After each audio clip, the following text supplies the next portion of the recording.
معصوم بچی فاطمہ ہلاکت حویلی کا مالک اور ایف آئی آر میں نامزد ملزم اسد شاہ کو گمس لایا گیا۔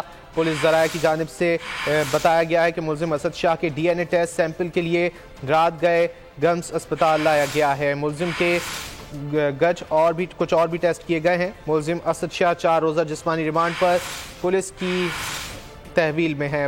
غفلت برتنے والی ایس ایچ او رانی پور امیر چانگ، ہیڈ محرر محمد خان اور ڈاکٹر فتح میمن اور ڈسپنسر امتیاز پولیس تحویل میں ہیں، جن سے اب تک انکوائری کی جا رہی ہے۔ معصوم بچی فاطمہ کی ہلاکت کے حوالے سے آپ کو اپڈیٹ کر رہے ہیں۔ حویلی کا مالک اور ایف آئی آر میں نامزد ملزم اسد شاہ کو گمس لایا گیا ہے۔ پولیس ذرائع کی جانب سے یہ بتایا جا رہا ہے کہ ملزم اسد شاہ کے D N A test sample کے لیے رات گئے اسپتال لایا گیا ہے۔ ملزم کے کچھ اور ٹیسٹ بھی کیے گئے ہیں۔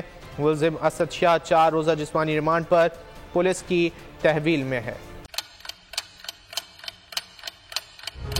آپ لوگ اس ملک پاکستان میں آزاد ہیں۔ صحافتی اصولوں پر کاربند بول نیوز نے رکھی روایت برقرار۔ بول نیوز کی جانب سے دیکھنے والوں کو یوم آزادی کی بے حد مبارکباد۔ ملک بھر سے جشن آزادی کی تقریبات بول نے دکھائی اپنی سکرین پر۔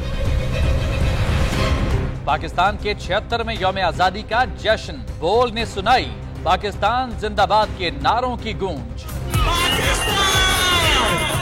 بول کی سب سے بڑی ٹرانسمیشن میں پاکستان کا نام روشن کرنے والوں نے دیے قوم کو پیغامات۔ بے پناہ مشکلات کا سامنا کر کے اس ملک کو حاصل کیا۔ آزاد قوموں کو بہت سی قربانیاں دینی پڑتی ہیں۔ 76 واریوں میں آزادی کا دن جوش و خروش کے ساتھ منایا، کیونکہ زندہ باد پاکستان یہ ہے بول کی پہچان۔